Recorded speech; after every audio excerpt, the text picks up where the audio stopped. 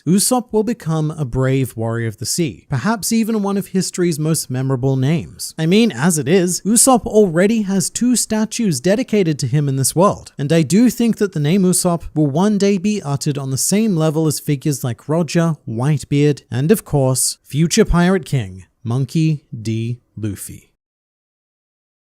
Golden Lion Shiki was the original Kaido, which I have to say is a much more appealing design than what we thought was the original Kaido, which is this thing. Oda intended for Shiki to be a bit of a big deal. He is the only canon movie villain plucked straight from the future pages of the manga and gifted to the project that would become Strong World. But his story bears a stunning amount of similarities with Kaido's story, to the point where Shiki was very potentially one of Oda's original 4 emperors. However, an incident arose and Oda decided to replace him with Kaido. We're going to talk about what that incident was, as well as some other crazy series-shaping stuff that spawned directly from Strong World, and, just for fun, we are going to discover if Shiki could defeat Kaido in a fight battle. But let's begin with the genesis for One Piece film Strong World. This was the 10th film in the One Piece franchise, and the first to be written by series author Eiichiro Oda. Usually Oda just provides character sketches and gives, like the general thumbs up for the story, but not this time though. Nah. This was a pure shot of One Piece. Originally, the film was going to be named The Crystal Ship's Log, and Oda intended it to be a much more emotional story that was going to focus on nostalgia and memories and all of that stuff. But then Oda went, yeah, nah. And then he got bored with that idea, deciding instead to turn the film into an action-packed fight battlesome spectacle. I mean, I say bored, but in reality, it was probably just a less marketable film at the time. Shiki was still intended to be the main antagonist though, and we did actually get a teaser trailer for The Crystal Ship's Log before the idea was changed. And amongst other characters in the teaser trailer, we see Shanks and Whitebeard commenting about Shiki's resurgence into the world. I didn't think there was anything left of this name but a legend. Neither Shanks nor Whitebeard would end up appearing in the finished film, but the reason why we see them is because their dialogue was originally supposed to happen in the One Piece manga. In an interview taken from the Strong World art book, Oda said that it was his intention to introduce Shiki into the series during the conversation held between Shanks and Whitebeard at the end of Water 7. That infamous scene where they end up splitting the sky as a result of a mild tantrum. Now this also happened to be smack bang where Kaido's name was first introduced to us. Kaido was conceptually crafted crafted in chapter 432, after which point we would proceed to hear little to nothing about him for another, 300 to 400 chapters, and the conversation between Shanks and Whitebeard occurred 2 chapters later in 434. So there was a 1 chapter gap between us learning Kaido's name and when we were supposed to learn Shiki's name. Bear in mind, this was way back in 2006, and Strong World wouldn't be released until 2009. So it's highly unlikely that the existence of a film project that may or may not have existed yet encouraged Oda to stick Shiki in the narrative freezer and save him for a later date. I think it's more likely that Shiki was an idea that Oda either cut or,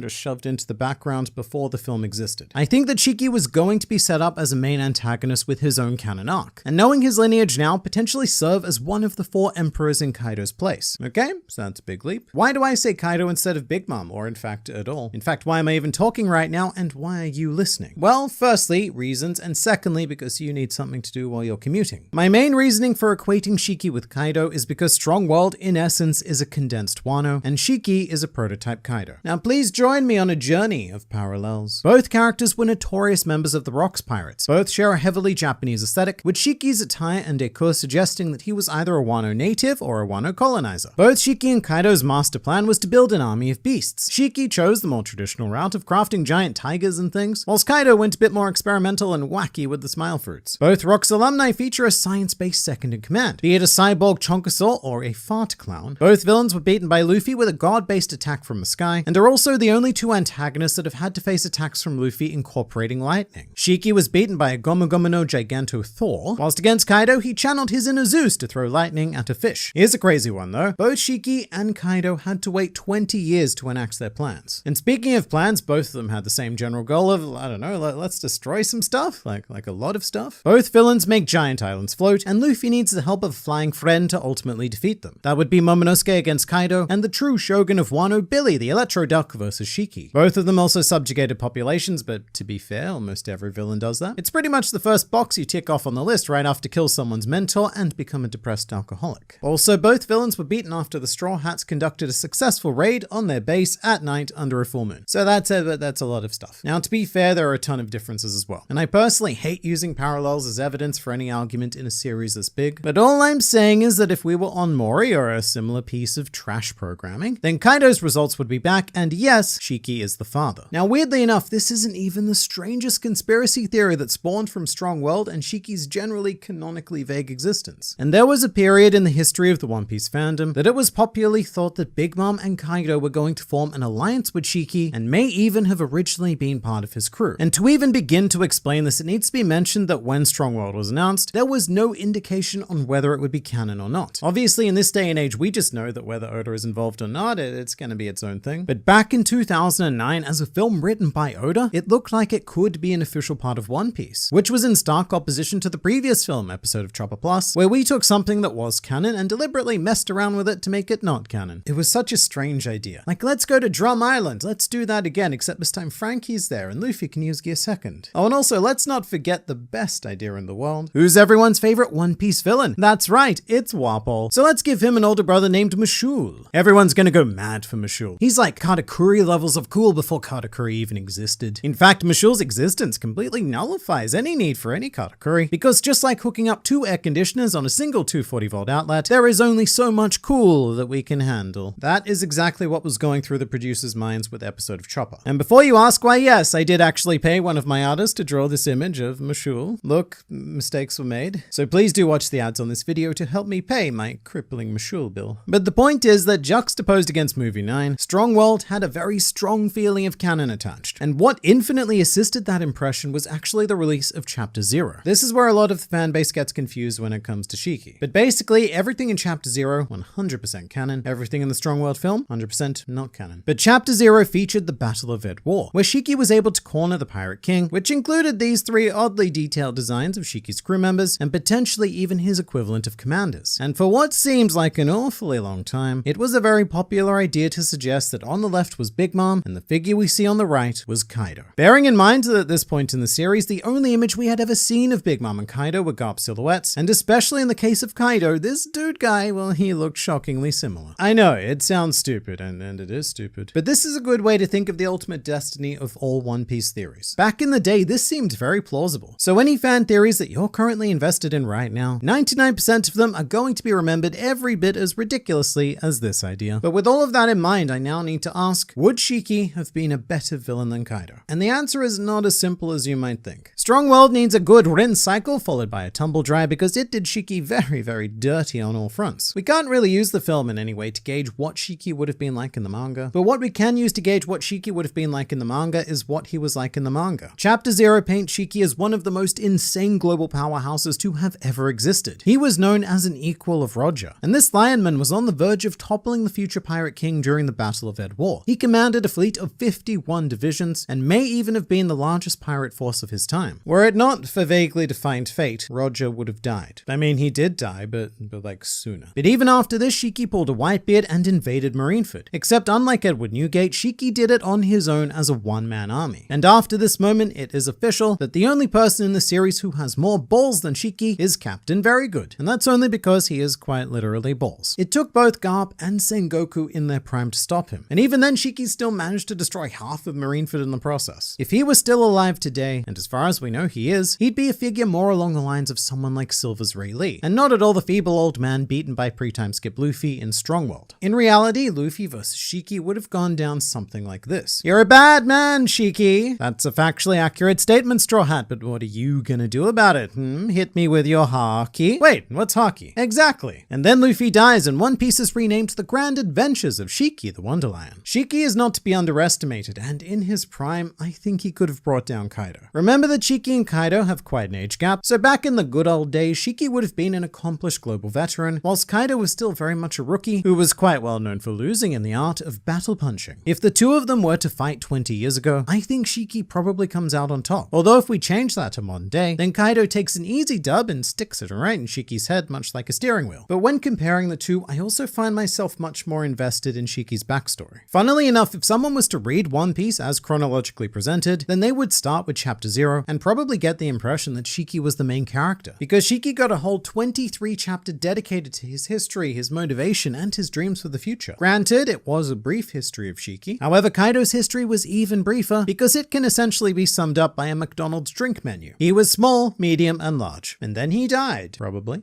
Such a memorable story. I shall tell it to my future children every night. Weirdly enough, right now, Shiki has a lot more potential for the future of One Piece than Kaido does, because as stated before, he may still exist in the world. What we can assume is that his plan from Chapter 0 failed, because that was supposed to happen 2 years ago, and it didn't, which gives us a series of potential outcomes. The first is the very morbid scenario where Shiki died before he could realize his plan. The second is that Shiki did enact his plan but was stopped by another global force, perhaps some sort of red-haired Shanks, because he did have a soft spot for Shiki's target of East Blue, due to that being the home of his baby and baby mama. 3. Shiki's fictional science didn't work or it was delayed. Or 4. Over 2 decades, Shiki had a change of heart and instead decided to pursue the wonderful world of retirement. I would like to think that Shiki is still alive in One Piece, and there is one very big piece of evidence to suggest that he is, which is the mystery man drinking with Crocus on the cover of Chapter 631, a man whose official Shueisha digital color scheme is the same orange and yellow as that of Shiki, with the same blonde hair, albeit much shorter. This guy has been one of the most enduring mysteries in One Piece. Clearly dressed in an outfit from Wano, we've heard all sorts of suggestions for who it could be. At one point, Kawamatsu or another unknown vassal was a popular idea, and then we have the more crackpot theories of it being a time-traveling Toki or even an Odin. Plus, there's also the suggestion that it's Copacabana, because every unknown character ends up being labeled as Copacabana. Stop doing it. But after Wano, we are drawing a serious blank as to who this figure is. And right now, I think the only reasonable idea we have is that this is Shiki, casually meandering his way around the world on his retirement tour.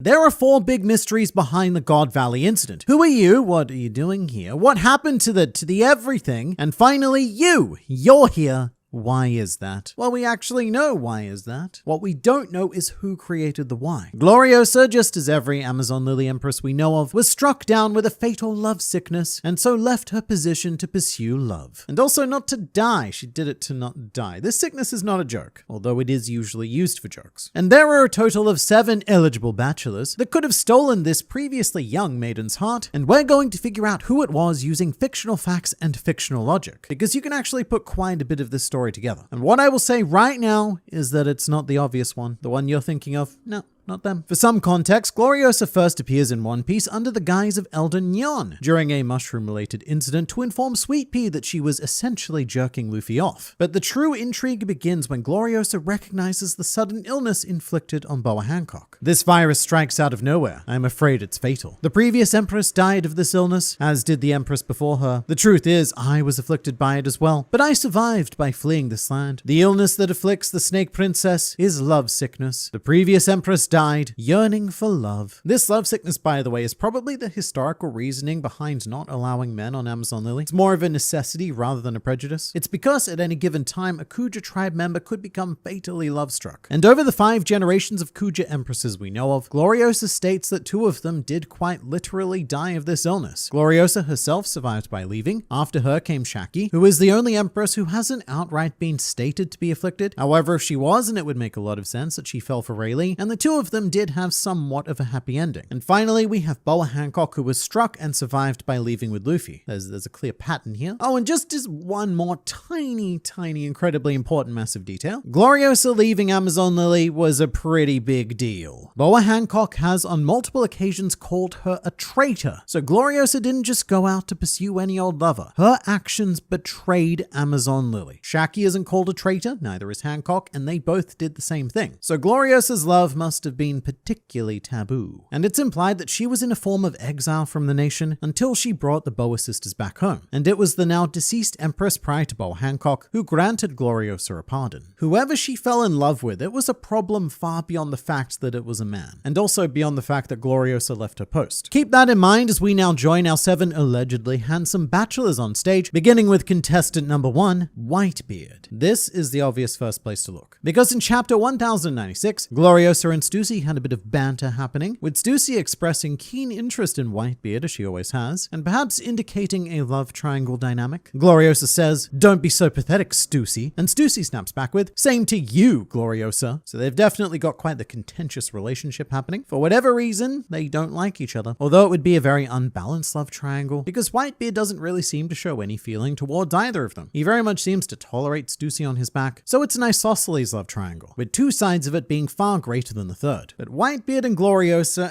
it's a pretty awkward mental image. So what do you like to do for fun? I like hanging out with the boys. That's nice. Do you have any children? Look, not yet, but my plan is to have about 1,000 sons and then rank them by how strong and how sonly they are. I'm thinking about 16 sons to command my assorted other sons. Wow, that sounds like a lot of testosterone. We don't really have, well, any of that where I come from, so look, that'll be an adjustment. But what are you looking for in a woman? The only thing I'm looking for in women is the last 3 letters, baby. Women are not my thing. It's a very classic shonen idea. Usually in your battle manga with big groups, there are love triangles that develop with all the side characters, sometimes some of the main characters, but that's never really been Oda's style. Then again, really the only thing we know about the original Buckingham Stussy is her obsession with Whitebeard. That's her entire character right now, so it's hard not to connect this to that. Stussy and Gloriosa do also have some fun parallels. Both classic Oda-esque, gorgeous women in their youthful days, but as time goes by, they both shrank and shriveled into little old ladydom. Quite funny considering that Whitebeard kept his height. Perhaps a metaphor that he just kept getting further and further out of reach of both of them. But the most difficult thing to buy about Whitebeard is why Gloriosa eventually gave up, and why she wasn't still obsessed with him to the day he died. Looking at Boa Hancock's love sickness, I could never imagine her giving up on Luffy so long as he was alive. Whereas Gloriosa seems almost apathetic about Whitebeard pre-time skip. She does keep track of him. During Amazon Lily, she was even the one who informed Luffy about the impending war between Whitebeard and the world government. But she does act in a very neutral way, even though she knows he's in danger. Gloriosa even recognizes that Whitebeard could lose because she says if Whitebeard wins this war. If it was Whitebeard, I think that Gloriosa would have gone to Marineford. It doesn't matter how old or decrepit she may be, and Gloriosa says as much herself. I may be old, but I'm still a warrior of Kuja. I haven't nyan with it yet. She adds the word nyan to random parts of each sentence, but you get the idea. Even at her significantly advanced age, she is still a proud warrior. If there's an occasion to fight, she'll be there. And this is the love of her life we're talking about, and she would know that this is likely the last opportunity she would have to see him. So as much as the chapter may have led us to believe otherwise, I think that Gloriosa and Whitebeard had a strictly platonic relationship. And so bachelor number 2 is a relatively young contender named Kaido. So, fun fact, we don't actually know how old Gloriosa is. We can only assume that it's lots. Which is odd actually, but I'm also assuming that she's very close to the age of Buckingham Stussy, who is 76, and I'm judging this entirely on the aesthetic of the old lady life cycle, which would mean that both Stussy and Gloriosa were in their late 30s during God Valley. So if this Kaido business were to pan out, then Gloriosa would be less of a snake princess and much more of a cougar-themed queen. So we do know that Kaido was 21 at the time of God Valley, and Gloriosa was likely many more than that. But that's not really all that different to what happened with Luffy and Hancock. Hancock was 29 years old when she fell for that 17-year-old boy, and Kaido very much fits the betrayal brief. It might be considered traitorous that Kaido, he's not just a man, but he represents the worst kind of all of the men, this big, hulking, violence-hungry Oni man. But then again, at the time, Kaido wasn't the miserable, warmongering dickwad that he evolved into. He was still young, smiling, and full of hope. This was the age where he could have gone on to become anything, the hero or the villain. But the main driver behind the Kaido lover idea is Yamato, because Yamato had to come from somewhere, right? With Yamato and Gloriosa sharing very similar white to light pastel hair, I suppose it is technically possible, because Yamato was born in Gloriosa's exile years, and Gloriosa, well, she needed to be doing something during that time. That something could have been Kaido, and subsequently spawning a Yamato. There's also a very uncommon idea that Black Maria is Gloriosa's daughter, because all the Amazon Lily characters are named after flowers, and Black Maria is also a flower. Plus, as a child, Black Maria resembles a classic Kuja girl. However, due to how much she flirts with Kaido, who in this case would be her father, I think that this probably isn't it. Even with Yamato, I have a very difficult time picturing this though. So what's your perfect first date spot? Inside the giant skull of a long dead creature.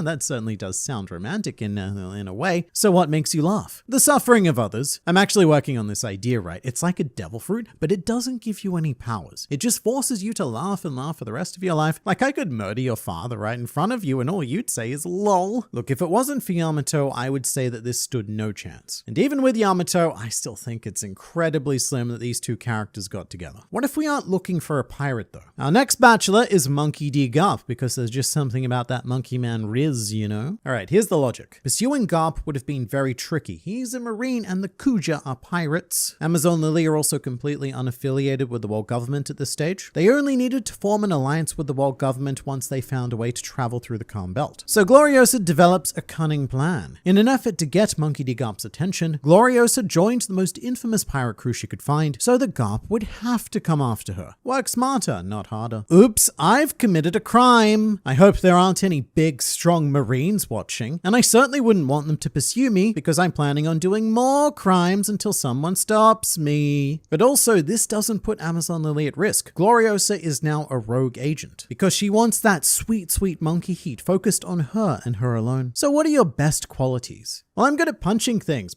like really hard. Get this right. I once punched this guy in the head so hard that it bent at a perfect right angle, and now he can't use it to headbutt ice anymore. Funniest part is, his entire life's work is buried under all of that ice. I totally ruined that dude's life. Garp does fit the traitor vibe though, because Gloriosa would have gone after a man who was affiliated with the world government. But then we also run into the Whitebeard problem. Garp was, and assumedly is, still alive, so I don't see why Gloriosa would have given up. Also, you'd think that she may have had a stronger reaction to meeting Garp's grandson. This is Monkey D. Luffy after all, although that's a very common problem with One Piece. Even in the early days, when people heard Luffy's name, they think he's a nobody, but at the same time, Monkey D is the most famous name in the world because of Garp. There's no way that people wouldn't have put it together earlier. So whoever Gloriosa fell in love with, I don't think they're alive anymore. It has to be someone who has left this world. And so I think the Golden Lion Shiki is a bit of an overlooked bachelor candidate, because the dude up and disappeared. Gloriosa could have spent years and years searching for him, but Shiki is well and truly gone. He disappeared so hard that he erased himself from the canon story and took up residence in a non-canon film. The thing is though, look, is Shiki really up to Amazon Lily standards? These empresses don't just get love struck by any old schmuck. If Shaki and Bola Hancock are anything to go by, it takes a solid 11 out of 10 to stir the hearts of an Amazonian empress, and I just don't know if Shiki stacks up to that. So who do you live with? I live with a gorilla that I dress in human clothes. Really funny because gorillas are not supposed to wear human clothes.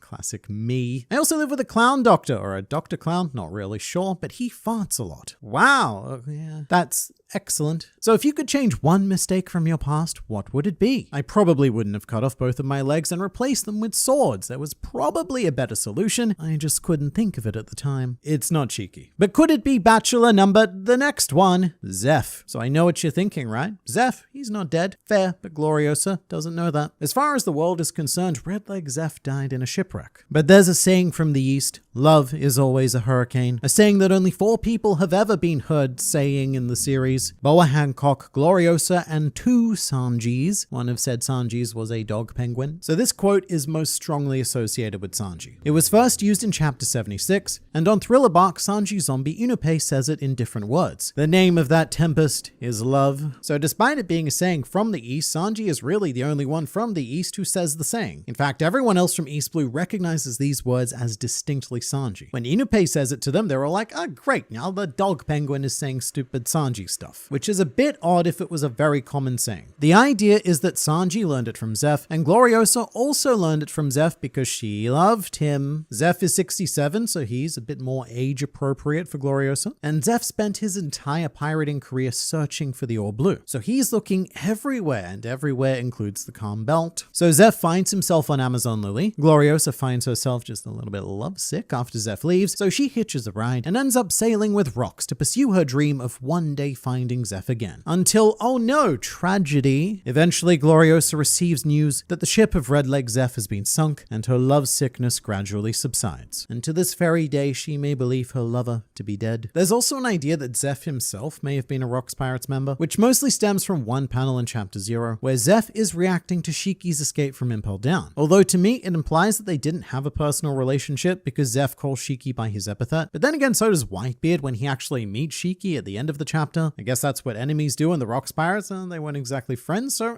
maybe. Still seems more to me like Zeff knew of Shiki, because the rest of his statement could have been, the Golden Lion, eh? He was on the same crew as that woman who kept chasing me. What a pain. Also, does anyone remember Ban Ban from the Water 7 filler? The chef with a fully encompassing afro mustache who put Zeff into a headlock when they were younger, which is one of the weirdest images in all of the One Piece. But all in all, I think the Zeff idea is fun but a stretch. So what restaurant would you take me to on our first date? I'm gonna take you to a rock, throw a sack of food in your general direction, and then we're gonna sit in complete silence for approximately 85 days. Wow, we must be taking a lot of food with us. We're gonna be taking a lot of food, yeah.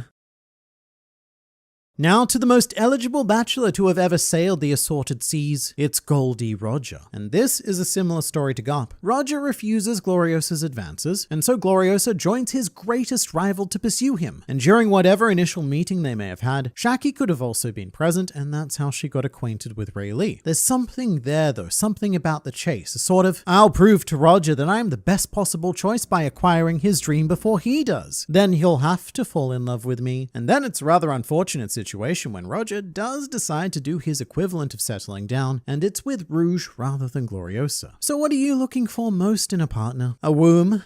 And what do you value most in a relationship? What I value most is the ability to bear and raise my child in my complete absence. Not the most romantic, but hey, it would be a great parallel to Luffy and Boa Hancock. But I think there's an even better one. Rocks D. Xebec is a shockingly likely candidate, because that would very much explain why Gloriosa would be considered a traitor. For Gloriosa to leave her position of leadership and protectorship to chase a man, not a good look, Gloriosa, not a good look. The reputation of Rocks is so abhorrent that the world government have done their best to ensure that it was erased from history entirely. But can we really trust that? Think about it this way. If the world government had full control over the big news media empire, then they would also paint Luffy in the exact same way. And they would be doing their best to actively erase his existence to hide all of this Will of D business as well as anything Nika related. The more we learn about Rocks, the more similar he seems to Roger and Luffy. So Gloriosa falling for Rocks may actually mirror Hancock falling for Luffy. So what's your greatest achievement? Well, I almost overthrew the entire world government that one time. Oh wow, not a huge fan of the world government myself, so that's actually kind of hot. And the story is that Rocks ends up on Amazon Lily, with Gloriosa following him all the way back to the New World on Hachinosu. Gloriosa joins his crew and dedicates herself to achieving his desires, which again were to allegedly rule the world. And after that,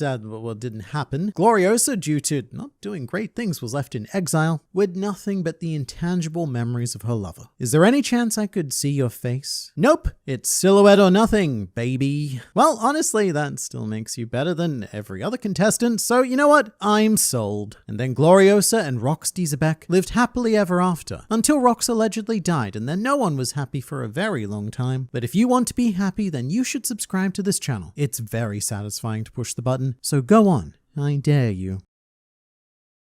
This One Piece character is a mushroom. I am not joking. In fact, I'm never joking, mostly because I'm not very funny. But this is probably one of the most curious bizarrities that exists in One Piece because someone is quite literally a mushroom. And it's someone that you know. In fact, technically it's two characters, but the second one is a little bit obscure. However, just a brief but necessary content warning here, as this video will be covering a fungi subject matter. So if anyone watching accidentally, say, poisoned their mentors in some sort of mushroom-related incident, then this video it might not be the one for you. But the One Piece world is vast and full of so much more variety than you might remember off the top of your head. To go down the One Piece race iceberg, at the very top we have the obvious ones: humans, fishmen, giants, skyfolk, minkies, and dwarves, each of whom are quite comparatively common to spot in the Grand Line, or at least that's what the Human Auction House thinks because it lists them all as quite common merchandise. But there's a lot more to it than you think, because there are much more subtle races out there, such as the abundance of long people. We have the long arm, long leg, and even snake neck tribes. Gecko Moria is a good example of the latter, but a bad example of anything else except for failure. There's also another race of long folk though, except this one comes under the category of hidden races. And this is where we really start to dive into the secrets of One Piece. The currently unnamed Longhead tribe are also a thing, and its membership includes Fukurokuju, Vice Admiral Strawberry, and even the illustrious Dr. Vegapunk, with other secret life forms being the ancient giants, the Three-Eyed Tribe, and the recently uncovered Lunarians. There's also a good argument that there's a race of Oni out there, like Kaido and Yamato. I mean, it was never strictly speaking confirmed, but there are an abundance of individuals who do seem to be biologically gifted with like these really funky horns. And also don't worry, yes, we are getting to the Mushroom Man. We are rapidly approaching the fungi kingdom. But this stuff is very important to lay down first, and you'll see why soon. Something very integral to our exploration here are hybrid races, which we see surprisingly little of in One Piece. A good example is a member of the Foxy Pirates, Big Pan. He's a hybrid of a giant and a fishman known as a Wotan. Or for something more basic, there's also Dellinger, who is a human-fishman hybrid and is known less for that and more for his furious flamboyance and for wearing short shorts that leave absolutely nothing to the imagination. Not that I was imagining Dellinger's meat and potatoes to begin with, although, because I've said it, I am now, and unfortunately, so are you. And then we have the second most secret race in the world, which Panda Man and Panda Woman belong to, and since it currently has no name, we're going to refer to them as Pandorians. Basically, humans with panda heads. And they don't just exist as a joke either. Databook Red confirmed that Panda Man is actually the king of all of the panda-headed people, but there is one race even rarer, even weirder, and massively more secret than the Panda Kingdom. And to find it, we need to step into Big Mom's menagerie.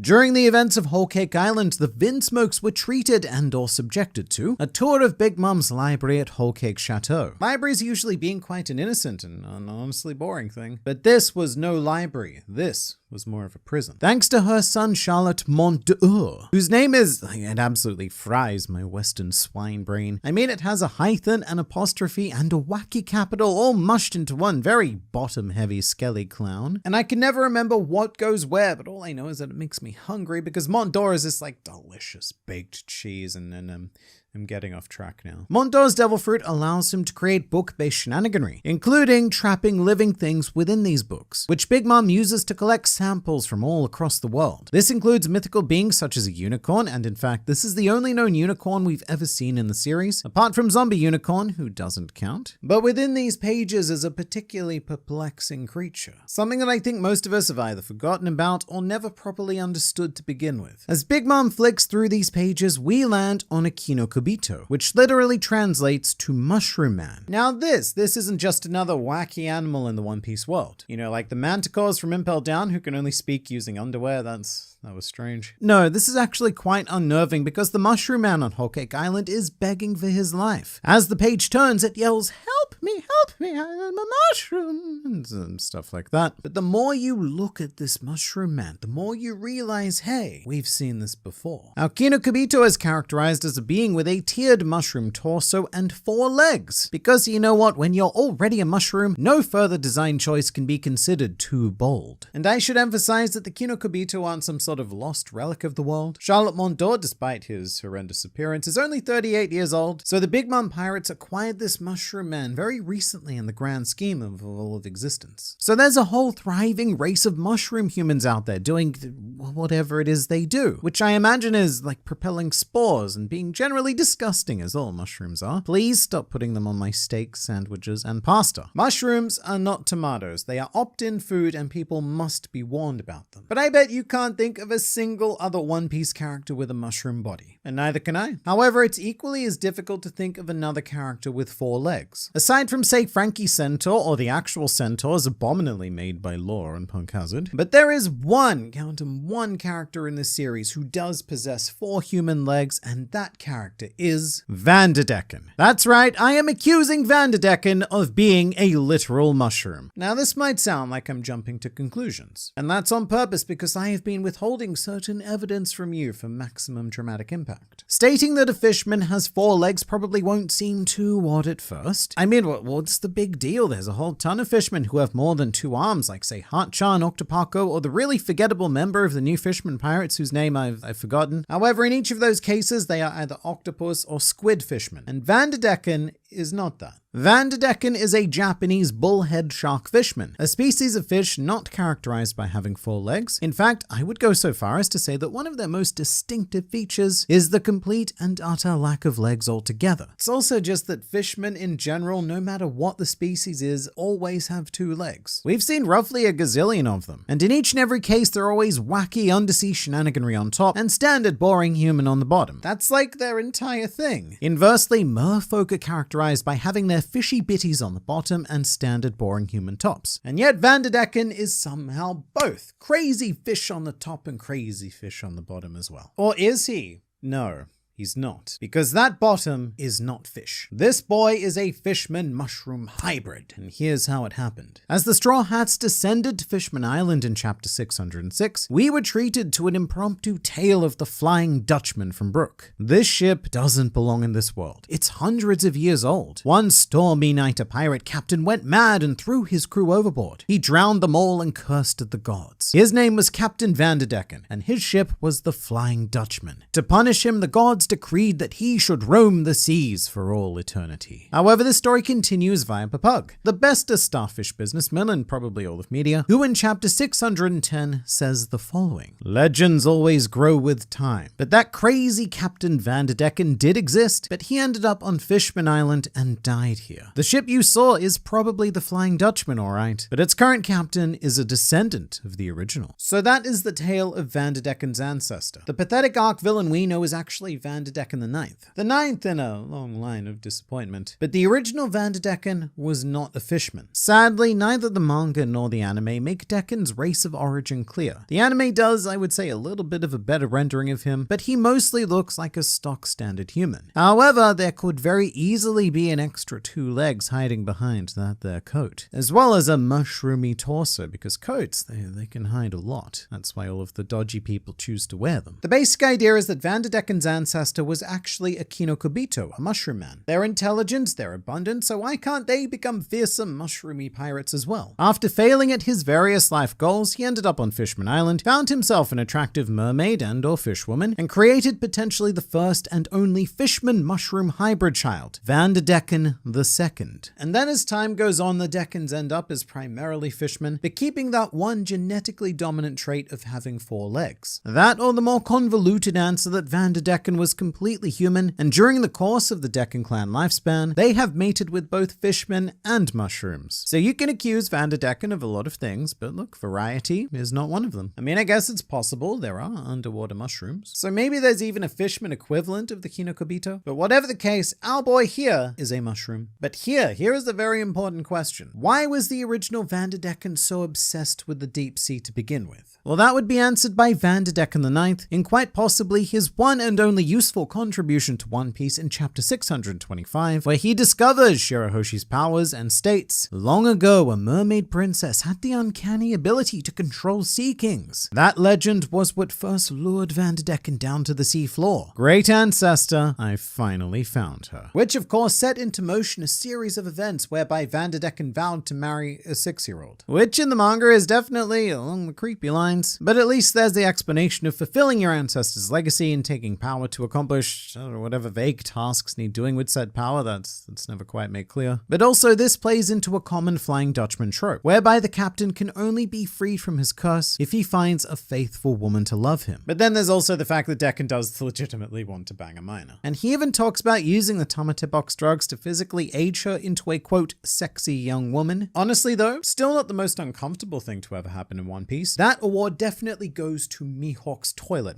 Have you seen this thing? Because look at it. Why is it facing the door? Why is it on the carpet? Why is there carpet in the bathroom actually? How come there are no lights? There's no pipe going into the cistern. Where's all the stuff going? Why is there no sink? In fact, even worse, why is there no toilet paper? What are you going to do, Mihawk? Wipe your ass with the discarded hopes and dreams of all of the swordsmen you've crushed over the years? It's also far too big. I don't care if he's the world's greatest swordsman. He's gonna fall in. Sploosh. That toilet, this toilet haunts me. Anyway, what was the point of this video? Alright, yeah, Vander Decken. Vander Decken. One other thing is that Decken is a full 180 on his original ancestor and namesake, as according to the Flying Dutchman legend, the captain is forbidden from stepping onto land. However, in what can only be described as a bit of a narrative Uno reversal card, after consuming a devil fruit, Vander Decken the Ninth is unable to swim. To the best of my knowledge, nowhere in the Flying Dutchman mythos is there reference to mushroom people. In fact, outside of Super Mario, very few authors feel the urge to explore anthropomorphic fungi for some reason, with Eiichiro Oda being one of the very rare and curious ones who has. So do I actually believe that Vander Decken is a mushroom? Yeah, why not? I do think that the theory is dangerously teetering on the edge of far-fetched, and it may just be a coincidence that the only two four-legged creatures ever spawned from the mind-brain of Eiichiro Oda happened to be a mushroom and a morally questionable shark man, and maybe, just maybe, we're jumping to conclusions by immediately blending them together into this very foul-tasting theory smoothie. But I choose to believe it because it's just so much more fun that way. One of the greatest things about One Piece is that the world and its inhabitants are so vast that you can make connections everywhere. No idea is too absurd. Not even the idea that one of our major antagonists is literally a mushroom. Roger was hiding a big secret. Quite literally big, albeit not very well hidden. Even so, casual readers may miss this, but there's actually a gigantic egg on the Orojackson, containing what is assumed to be an equally as colossal creature thing. I should say that the egg itself is subject to a little bit of inconsistency, as the first time we see the Orojackson is in chapter 19, better known as the chapter where Buggy deep throats a pineapple. And this chapter itself is probably subject to the most inconsistencies of any in One Piece, such as Roger's crew not knowing how devil fruits work, Shanks and Buggy being depicted as much older than they actually were at the time, and of course there is no egg aboard this here pirate ship. And the first time we see the Orojackson in its final design form is in chapter 0, during the Battle of Ed War, where it comes equipped with its now trademark mystery egg. Chronologically, this is our first sighting of the egg. The only visual evidence we have preceding this is Oda's sketch of the Orojackson fleeing God Valley from volume 4 billion, and whilst a vague egg shape is visible, this really could be anything. Yes, it could be an egg, but it could also be a not egg. In fact, it could even be an oversized Among Us character. Meanwhile, the last time we chronologically see the egg is chapter 968. And the sad thing is, this would mean that Roger never got to see this egg hatch, because in this chapter he disbands the crew, and in the background we can quite clearly see the egg, still sitting there thoroughly unhatched. Also, when the crew drop Kozuki Oden back home to Wano for 5 years of naked dancing, followed by an hour of excruciating boiling, it's a bit difficult to make out, but yes, you can still see the egg on board. What became of the Orojackson after that is currently a mystery. Assumedly, Silver's Rayleigh would have been left in charge whilst all the other crew members decided what they wanted to do, where they wanted to go, etc. But someone had to take care of the egg. But why? And how? And also where? And in fact, let's just use all of the question words, including what. After Shirahoshi was revealed to be the ancient weapon Poseidon, there was a wave of vigor, insisting that within this very egg could be another ancient weapon creature, this time Uranus, the as of yet unseen sky weapon. After Shirahoshi was revealed to be the ancient weapon Poseidon, there was a wave of vigor, insisting that within this very egg could be another ancient weapon creature, this time Uranus, the as of yet unseen sky weapon. This is primarily because in Chapter 0, Golden Lion Shiki offers to form an alliance with Roger after hearing that he has found the location of one of the ancient weapons. So at this stage, Roger did know where at least one of those weapons were, which we know cannot be Poseidon, primarily because Shirahoshi hadn't been born yet. And the Roger pirates found the Sky Island poneglyph, revealing Poseidon's location after Kozuki Oden was recruited. And the Battle of Ed War took place about a year before that. So that leaves us with two possibilities. One of which is Pluton, a very interesting idea, because at this point, Roger had not yet been to Wano. And theoretically, he never did go to Wano, actually. He just did a bit of a sail by so that Oden could give their poneglyph a bit of a rubbing. However, there is a chance he'd know the weapon was on Wano if he'd read the Alabaster poneglyph, which he may very well have done by this point, because when we do the montage of Roger retracing the One Piece journey, Alabaster never came up. And this could be because it was one of the poneglyphs they found prior to recruiting Oden. However, our newly deceased King Cobra never gave any indication that he was familiar with Roger, nor will he in the future due to the being dead thing. Although we do have one indicator of a potential connection, which is that we see a shot of Cobra reading the newspaper announcing Roger's death with a figure who looks to be a fully grown Vivi, but is in fact her mother, Nefertari Titi. And Cobra goes on to say, "Oh no, bad things are gonna happen now." I mean, I'm paraphrasing, but it is implied that Cobra was more on the Roger sympathizer side of things. But given that the Roger pirates assumedly found all of the poneglyphs, we would have to believe that Roger found and read the Alabaster poneglyph as well. And given that Cobra is a D, he probably would have been quite accommodating. So the weapon Shiki is referring to could be Pluton. And that may be how word eventually spread to Crocodile, who Mr. zeroed in on Alabaster as a source. That, or Roger could have found the location of Uranus. And if this weapon was some sort of,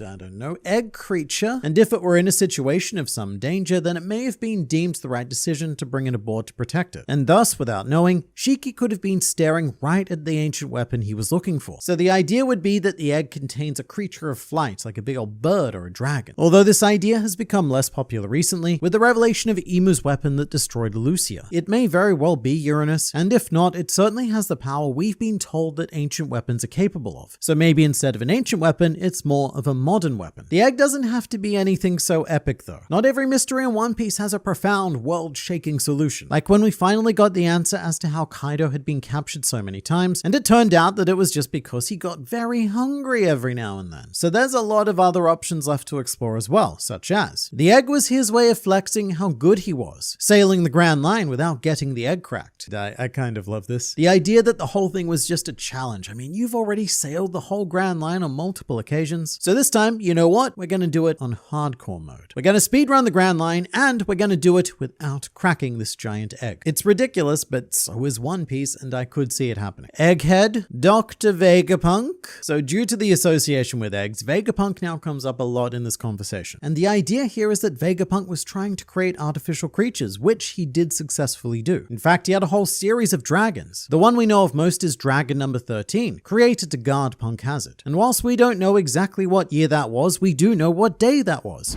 Because according to his Vivia card, Dragon number 13's birthday is on the 3rd of June. Vegapunk also created a smaller dragon who I don't think was ever named or numbered. In fact, I think it was literally introduced as Vegapunk's dragon (small). But the existence of Dragon number 13 implies that there are at least 12 other dragons that were made, and perhaps one of these dragon eggs ended up on Roger's ship. I like the idea that the egg would later grow up to be Big News Morgans. So weirdly enough, this would mean that Morgans was actually a human born from an egg because he uses the Tori Tori no Mi model albatross. It also may or may not work, mostly may not, because Morgans was already several decades old by the last time the egg was spotted, which it is quite literally spotted as well, which leads into the next fantastic idea. Pegasus! The spots on the shell remind me of Pierre, and I think it's a creature we've already seen before. Kinda. So this is a super obscure theory. But because the egg has dots on it, and the popular idea is that it's a flying creature, people have proposed that this egg contained Pierre, Gunfall's Pegasus. Pierre is actually a bird who ate the Uma Uma no Mi and can now become a bird-horse hybrid, aka Pegasus. So Gunfall did meet Roger, and Gunfall even referred to Roger as his, quote, pirate friend. And I guess the idea of the Pierre egg is that it hatched, then the crew discovered that it was a flying skybird, which actually I say skybird, I think almost all birds are technically skybirds, and took him back up to Skypiea to live with Gonfall. And according to what we've seen in the manga, which is practically nothing, this could be true. However, the anime tells a different story. The anime expanded on the crew's time on Sky Island, including meeting Gonfall, and standing right beside God himself is the ever-loyal Pierre. So sadly, the egg cannot be Pierre. But instead, maybe it can be Shirahoshi. I'm not changing my mind, so you can try to prove me wrong. Challenge accepted. So the egg existed during the Battle of Ed War, which was 1 year before the Roger Pirates went to Fishman Island to hear Shyarly's prophecy about the Mermaid Princess. And then, after being congratulated on the news of his future child, King Neptune stated that he wasn't even married yet. And look, it would be quite the royal scandal for the king to give birth to the ancient weapon Poseidon out of wedlock. So unless Neptune and Otohime were having excessive premarital fish intercourse in secret, and then I suppose gave Roger the egg so no one would be suspicious of a giant mermaid, it feels very unlikely. Perhaps there's a chance though. I mean, probably not. Perhaps there's a chance though, because this reminds me of a bit of a weird line of dialogue. In the flashback, one of Neptune's guards specifically labels Otohime as being, quote, seductive. So maybe there's more to her than we know. Because I don't know if seductive is the word that I would have used to describe her. But what probably seals this deal is that Roger, just before leaving Fishman Island, states, don't worry, we're not coming back in the future to kidnap your hairy daughter. And if the egg were Shirahoshi, then they would have effectively already done that. I'm starting to think Oda is just messing with us with that egg. One Piece will end never once mentioning it, and Oda will be asked about it just for him to answer, what egg? That would be pretty funny, actually. And from that moment on, all future printings of One Piece will remove the egg. But also, I guess in the spirit of the idea, not every mystery needs an answer. Sometimes it's better to leave lingering questions. But with that said, we have more answers. Okay, but what if it was just a dinosaur egg they stole from that dinosaur island and Roger just wanted an omelet? So an egg taken from Little Garden maybe. So this is a very interesting thought, because Shanks does seem to know Dory and Broggy, which means that either the Roger Pirates or the Red Hair Pirates have landed there in the past. And my thinking was that's why the first thing Broggy asked for was ale, because no matter which crew it was, they are incredibly heavy drinkers. So in return for large, potentially staggering quantities of alcohol, they were gifted an egg, maybe containing a T-Rex or some other delicious saw. But then the question would be, what took Roger so long to eat it? So I don't think this is it. I think it either needs to be something more meaningful or something significantly less meaningful. What if it wasn't a real egg, but an add-on to his ship? Alright, that's a possibility that's genuinely worth exploring. What if this whole time the egg is actually just another room on the ship? Something designed by Tom to give the Orojackson a bit of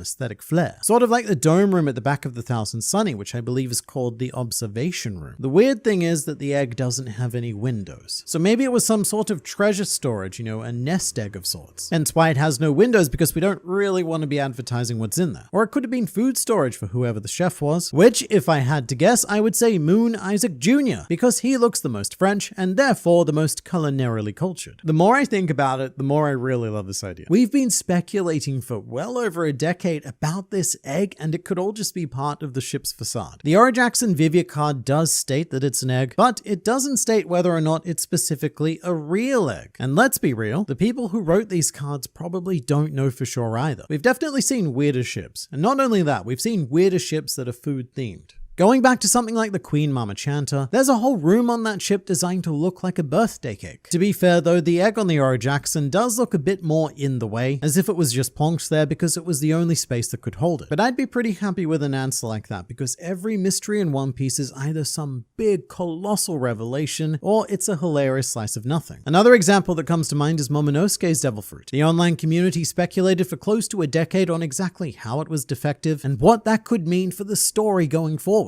And as it turns out, it was just because Vegapunk couldn't get the color right. But let me know what you think the Orojackson is in the comments, and then go click another video, because you probably haven't finished doing the dishes yet.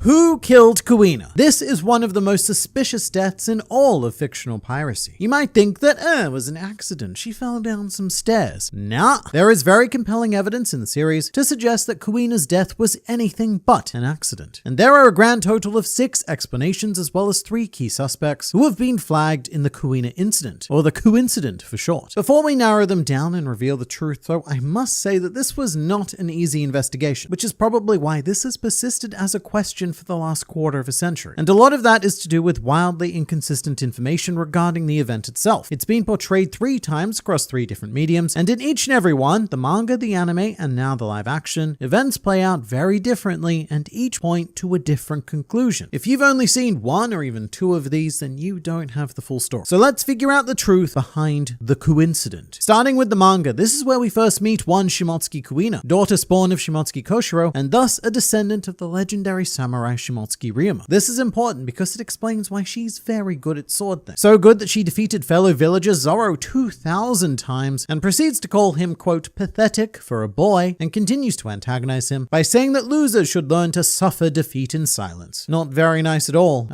So a young Zoro, he gets a little bit upset and challenges Kuina to a duel with real swords. Kuina says, it's your funeral, which is a very poor choice of possessive pronoun considering that the very next day it would go on to become her funeral. They fight and Zoro loses, but despite this, Kuina's tough exterior breaks down and she points out that she has breasts. The implication of that being that she will never become the world's greatest swordsman because she's a girl. But Zoro doesn't take too kindly to this kind of talk, saying that when he does finally beat Kuina, it will have nothing to do with breasts and instead everything to do with being the best. They then make a promise that one day one of them will become the world's greatest swordsman. And not 24 hours later, Kuina is found dead. Cause of death, stairs. And it's never elaborated on. We don't know how many stairs. We don't know how steep the stairs were. Perhaps even slippery. Stairs could be slippery. That makes them dangerous. All we know is that Kuina is no more. Highly suspicious, but I must say that things take a much more sinister turn in the anime. For one, Koshiro is painted as more of an antagonist in the anime version of these events. There's even an extra scene where he's having a discussion with some guy about how he can't allow Kuina to inherit the dojo as she is. And Koshiro even says straight to Kuina's face that she'll never become the world's greatest swordsman purely because she's a girl. And I actually think that the anime does Koshiro a bit dirty here, because in the manga he never mentions that Kuina being a girl is problematic. It's all very much painted as Kuina's own self-doubt. And I guess you could say it's implied that her beliefs stem from her father and her upbringing, but it's a big assumption. In the manga anyway. In the anime, it's 100% because of him. And it almost gives the impression that Koshiro is putting his hopes in Zoro surpassing Kuina and taking over the dojo, which is later reinforced by the fact that Koshiro gives Zoro the Wado Ichimonji.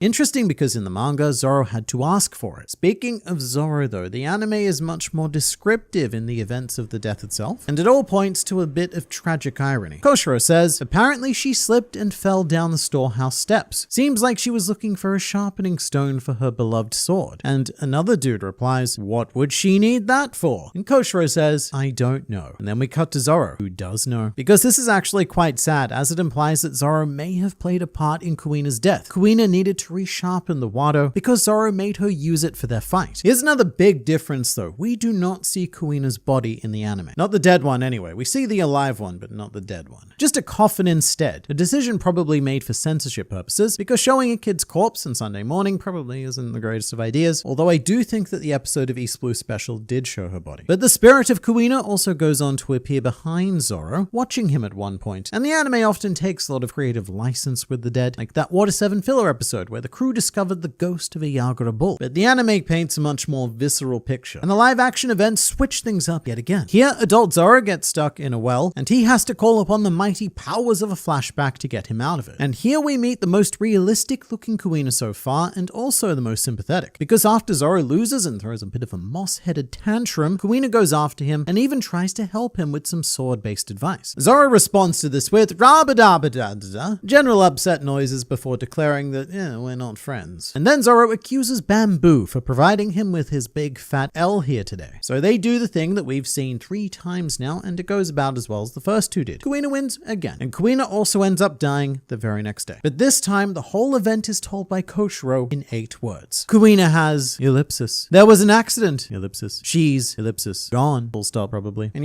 Koshiro doesn't seem particularly affected by the death of his daughter, but that could just be that classic stoic samurai attitude. But what's interesting is that in the live action, Kuina no longer even has a cause of death. It's just a vague accident. And I understand why they did this, because I don't think the general audiences would react well to the whole falling down the stairs line, because it does sound suspicious as crap. That's actually why this whole video exists. And in the West, falling down the stairs is also kind of code for domestic abuse. And even if it wasn't, it still sounds like a ridiculous cause of death for a fictional character. However, I would argue that not saying the cause of death at all also makes it pretty mighty suspicious. An accident accident? What sort of accident? Well, the accidental kind. I don't understand, Sensei. Can you elaborate? Nope. But shut up, Zoro! You go and re-practice your sword thing. It's mighty suspicious, but I will say that live-action Koshiro does have some sense when it comes to the Wado Ichimonji itself, because he says, the Wado Ichimonji is a rare blade. Why should I allow you to carry it? A wise hesitancy, considering that Zoro goes on to lose it in Shellstown, which leads Helmeppo to rub his man junk against it. And you know, in universe, do you think every time that Zoro puts that sword in his mouth, he remembers where the Wado has been? Maybe that's why he doesn't really use three-sword style all that much in the live action. But utilizing his drive to become the world's greatest swordsman, Zoro eventually defeats the Well and goes on to beat two people who are sort of dressed as cats. And it should be noted that live action Zoro has indeed learned from the coincident as he defeats Sham by pushing her down some stairs, which I think is almost certainly a Kuina reference. But what about Kuina herself? Because no matter which medium we look at, I just don't buy it. And there are 6 possible explanations for Kuina departing the battlefield of life, each stranger and more compelling than the last. The first is to take the explanation at face value. It's just an accident, and that's life. In the manga, it even makes a point of saying, humans are fragile things, which I guess goes towards the idea of seizing the day. You should chase your dreams now because you never know when your time's going to be up. Despite that idea, however, the mundane and meaningless cause of death has become quite a meme in the One Piece community, with Kuina's stairs even being personified as one of the most powerful characters in the entire series, named Down D Stairs. A sentiment which I think is best represented by this fan art of the how high will your ceiling go moment, featuring the 5 meme emperors of One Piece: Buggy the Clown, Gangsta Gastino, Foxy, Condoriano, and of course the legendary original meme emperor, Down D Stairs. And with the live action, a lot of people were also speculating on who or what was going to play the infamous Down D Stairs, with Chris Pratt being quite a popular choice. And Kuina's live action actress Audrey Simone has even come out with an official statement regarding the matter.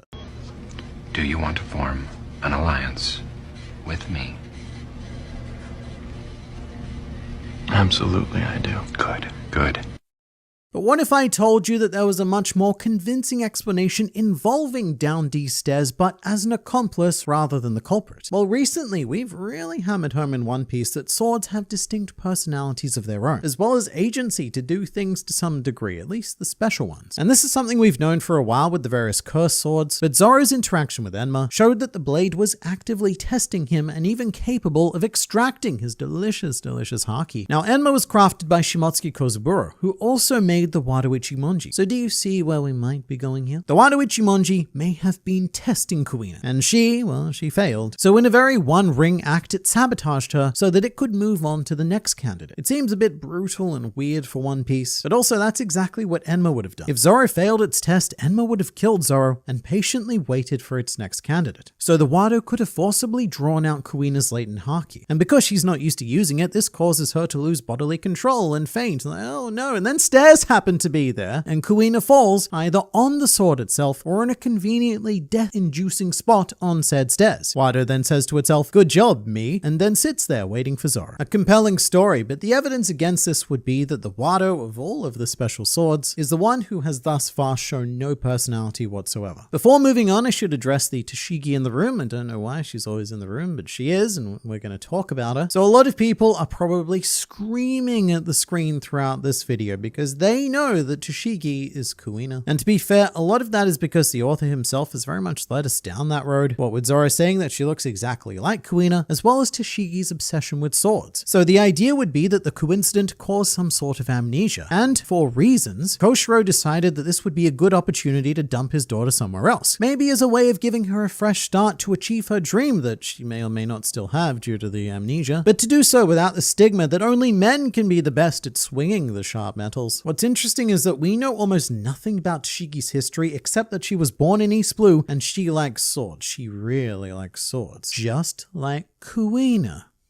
And in the anime, Tashigi takes her Kuina cosplay so far that she even almost kills herself with a sword by falling down some stairs. Swords and stairs are just natural enemies, it seems. Plus, in the timeline, Tashigi is 23 years old post-time skip, which is painfully close to the age that Kuina would be today if she was still alive. There's legitimately only 1 year separating them, but they do have different birthdays. And Oda even put an end to the conspiracy theory that he himself started in the SBS of Volume 68, where he drew Tashigi as a child. And while still similar and did appear to train in a dojo, she is distinctly different from Kuina. I personally think that at one point Oda may have intended for Tashigi to be Kuina, or at the very least he wanted to leave that door open in case he decided, let's go through. But even if so, that idea has long since been abandoned. So let's get a bit darker. If you look into this topic on the internet, an explanation you'll commonly see on things like Reddit threads is that falling down the stairs is a metaphor in Japan. As in, it's a very polite way of saying that someone committed suicide. And if you ever see that, just disregard it. No one has ever been able to provide a shred of evidence that this is in fact a thing. However, the actual theory, minus the fake cultural relevance, isn't terrible though. The idea that Kuina, even after her conversation with Zoro, was still in such despair over her dream that she decided it wasn't worth living. It's a very dark interpretation though, and one that I don't think is consistent with the broader ideology of One Piece, and the anime presentation in particular is also very against this idea. In the anime, Kuina doesn't die immediately the next day. Time passes. We see both Zoro and Kuina train, so this Kuina certainly has not given up, and if anything is redoubling her efforts. But the anime does also give us something of an antagonist to work with. In the manga, anime, and live action actually, Koshiro is never depicted as particularly sad about his daughter's death, and it has been suggested that it was he who did the deed and blamed it on the stairs. The theory is that Koshiro did not want his daughter to become a swordsman. This is due to his upbringing as a Wano samurai with the classic attitude that samurai equals man. But little does Shimotsuki Village know that Wano has become a much more progressive place under the rule of Kaido. These days, not only can women become samurai, but so can trans women, dogmen, fishmen, giant baboons, and also whatever the hell Jizo is. I'm not actually sure, to be honest. He's sort of like a living statue man. But what I do know is that he is a samurai. The Koshiro theory is definitely most strongly supported, if you can call it that, by the anime, because this is where Koshiro actually has a motive. He states that he cannot let Kuina inherit the dojo in her current state, whatever that is, and he actively denies the pursuit of her dream. And should Kuina not obey his wishes, it might be his call to arrange an accident and to put the honor of his dojo onto the shoulders of another unsuspecting sword-obsessed child. I don't think this theory works as well in the manga, if at all, because Koshiro is barely shown. And when he is, he appears to be quite proud of Kuina. So in the manga, he has no motive. But I should also say that there is a chance that Kuina is still alive in a non-Tashigi way, because our final theory is that Kuina is still alive, and that her death was but a clever ruse to allow her, or should I say, to allow him, to go out and pursue his dream. In chapter 589, Will of the Winds, we see Dragon and his revolutionary army docking at Shimotsuki Village after having left the Goa Kingdom, and we also see both Zoro and Kuina training respectively. But Emporio Ivankov is aboard the ship, which puts him within striking distance of making all of Kuina's hopes and dreams come true. He quite literally has the power to give Kuina everything she's ever wanted, which boils down to a penis and the physical enhancements that seem to naturally spawn from it. Now, Emporio Ivankov is famous worldwide as a miracle worker. It's not beyond the scope of belief that even those in East Blue would have heard of his miracles. And when Dragon comes to Shimotsuki Village, Koshiro sees an opportunity for his daughter and asks Ivankov if he wouldn't mind doing him a bit of a favor. One problem with this idea though is that the timelines don't match up perfectly. Zoro famously fought Kuina under a full moon, and the Revolutionary Army docked during a half moon. So at the very least, this change could not have happened on this particular night. But given that Shimotsuki Village is friendly to the Revolutionary Army, this means that it may not be the only occasion that they stopped by. So it's possible, but the bigger question is, if this did happen, why would they then go to the trouble of faking Kuina's death? And in the manga, we pretty clearly see the body as well, so we'd have to believe that this was Kuina just pretending to be dead. And most importantly, what's Kuina been doing ever since? We have yet to meet or hear of any Kuina-shaped swordsman, so even in this best case scenario, the whole dream pursuit thing is probably going pretty badly. But I think the series is being a bit too hopeful. What I will say for the reality of the situation is that Kuina's life was a series of very cruel maneuvers. Being born with a body that she believed didn't support her dreams, then having the only person in the world who could magically change her body be in her village and Kuina never knowing, but then finally coming to terms with the idea that it didn't matter and that she could become the world's greatest swordsman, only to have all of her fears come to life and ultimately take her life with a mere set of stairs ending her existence the very next day. And as the anime implies, it may have happened as a direct result of Zoro's fight and subsequent encouragement. It's pure tragedy. But you let me know in the comments, what do you think is the truth behind the coincident?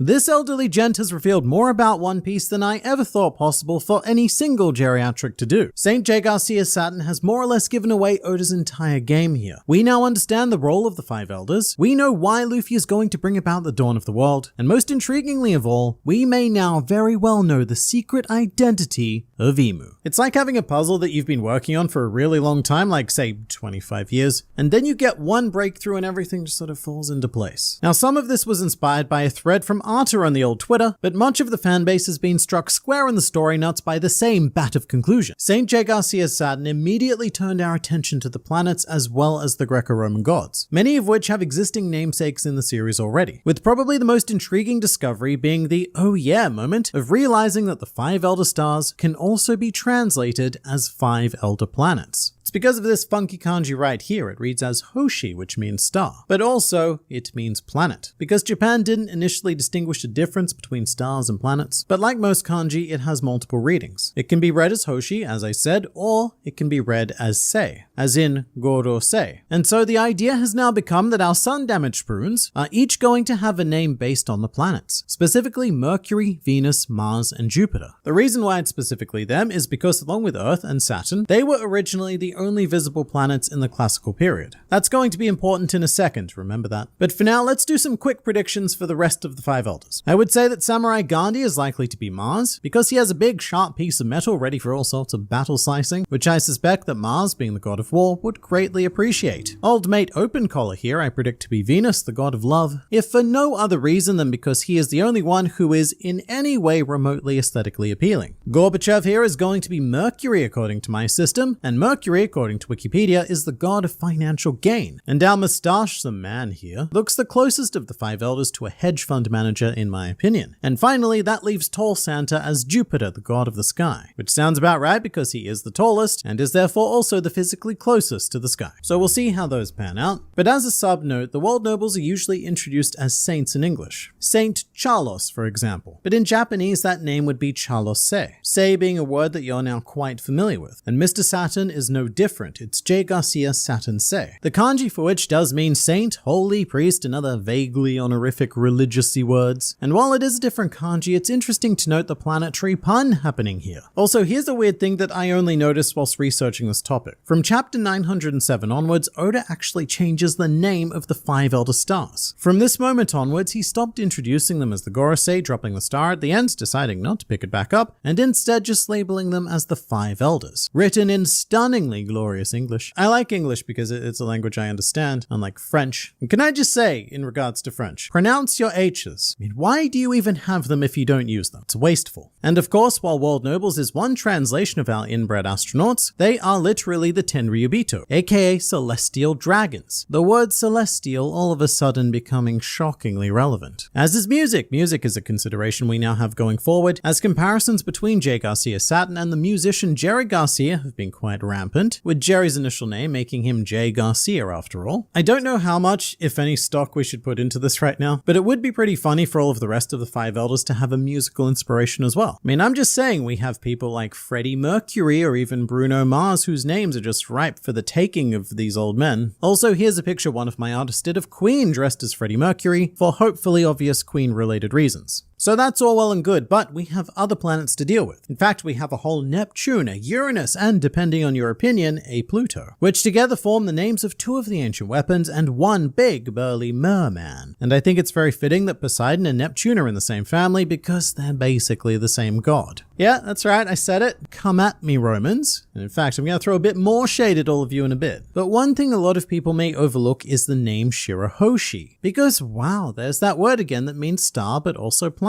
So even though Poseidon is a Neptune, the fact that they are the same god and that Shirahoshi has the planet designation means that she still has a place in our One Piece solar system. And then you take into account that Luffy represents the sun god Nika, and the sun, I think we all know what that does. It makes things very bright and very hot, especially right now in Australia. But with Shirahoshi and Luffy included, all of a sudden we have an entire solar system covered purely through One Piece characters and objects. Well, almost. We still have that Earth to deal with. And speaking of, where does that sinister silhouette-y emu fit into all of this? Ever since the introduction of this particular silhouette, an idea has been floated that, up until now, nobody has really taken too seriously. And I use the word floated on purpose, by the way, because emu is a levidrome, and backwards it spells umi, which to us Western swine is completely meaningless, but in Japanese, umi means sea, thus implying that emu could be the representation of the legendary sea god that we've heard ever so much about, but always dismissed as a bit of a series fabrication, sort of like how most people in-world dismiss Sky Island, the One Piece, or Chopper as a proper straw hat, which would also make emu synonymous with Earth. And that currently makes a ton of sense because he's the one currently in charge of the aforementioned planet. But as mind-blowing as that is, I should point out that it's not quite that simple. Japanese doesn't work in the same way that English does, because if it did, then we wouldn't call it Japanese. We'd call it English, but like over there. And the actual way you would reverse the word emu is by taking the characters of e and mu, which backwards would read mooey, which is quite funny because its meaning forms part of the word meaningless. Literally one of the only words you cannot read deeper meaning into. That doesn't mean that emu isn't a reference to the sea. I just thought I'd put that out there because English speakers tend to theorize based on English, which is the language that One Piece isn't written in. But now I think it's time that we annoyed some more Romans. I've mentioned this in another video, but it looks like what Oda is setting up here is a theme of the Great Kingdom taking after ancient Greece, whilst the current world government is taking after ancient Rome. Which is fun because Greek mythology started about 700 years before Roman mythology, also known as Greek mythology 2.0, which give or take a couple of hundred years is roughly the same time period between the Void Century and modern day. As an example, Mr. Saturn's name comes from the Roman god Saturn, which is why we have a whole day called Saturday or Saturn's Day, and from now on each and every Saturday, I want you all to think of this old man, because it's his day and he deserves it. Then on Sunday, you can go back to thinking about Luffy. But our ancient weapons, Pluton, Poseidon, and Uranus, are each named after a Greek god. Pause. Just before you all go to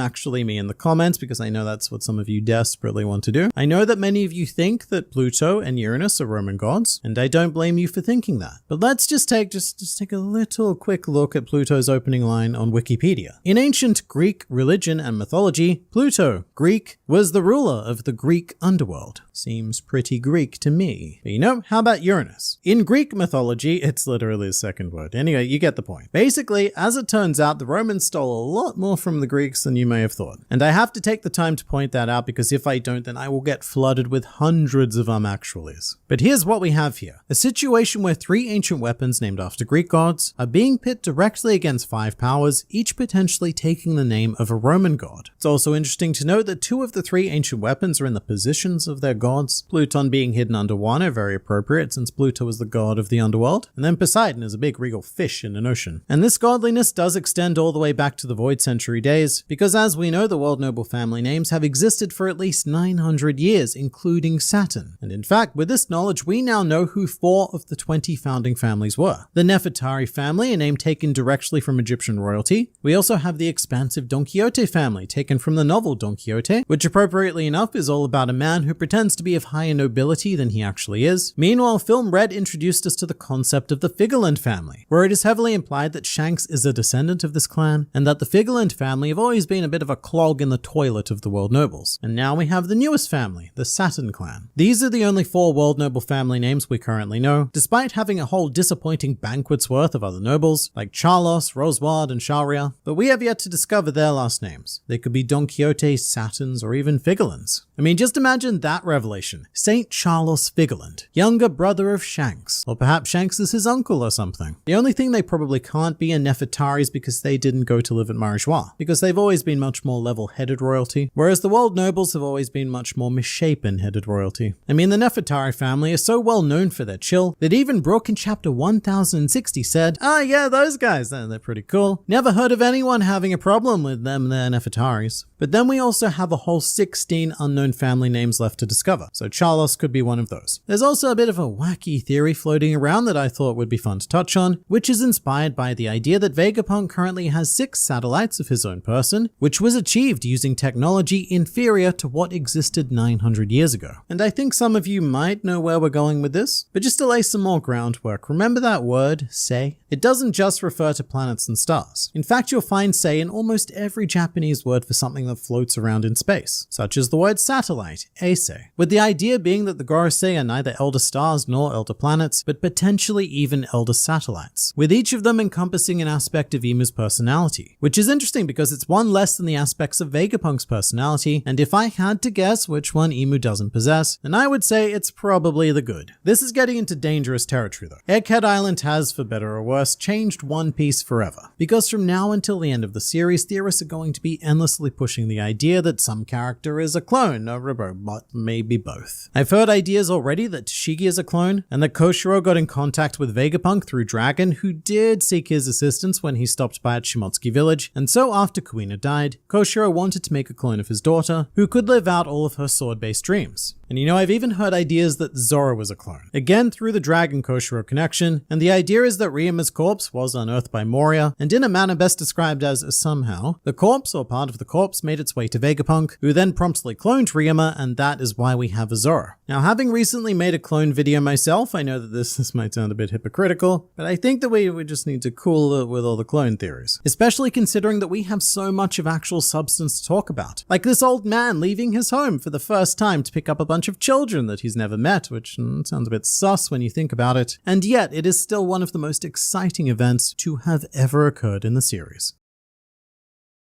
Where are the 3 missing Seraphim? We currently have a snake, a bear, a hawk, and a shark. However, our cyborg clone Zoo is notably missing a crocodile, a bat, and a flamingo. To answer where, we first need to tackle why. Why were the Warlords chosen as the Seraphim? Why not the Admirals? Why not the Rocks Pirates? Why not any number of other strong fight people? And I think we might be looking at this the wrong way. It's less why we chose the Warlords, and more why did we make these people Warlords to begin with? Ever since discovering Mads around 2 decades ago, the world government has been well aware of cloning. In fact, they even hired one of the clones to work for them and would ultimately give another the title of Warlord. It was around this point that the world government also hired Vegapunk himself, with a proposition that probably went as follows. Hey, Mr. Dr. Man, build us an army of clones or we will kill murder you. Okie dokie, Mr. Government people. Just one problem. We're gonna need some pirate DNA to do that. So in between naps, the 5 Elder Stars thought long and hard about how to achieve this, and eventually they arrived at what could be, in retrospect,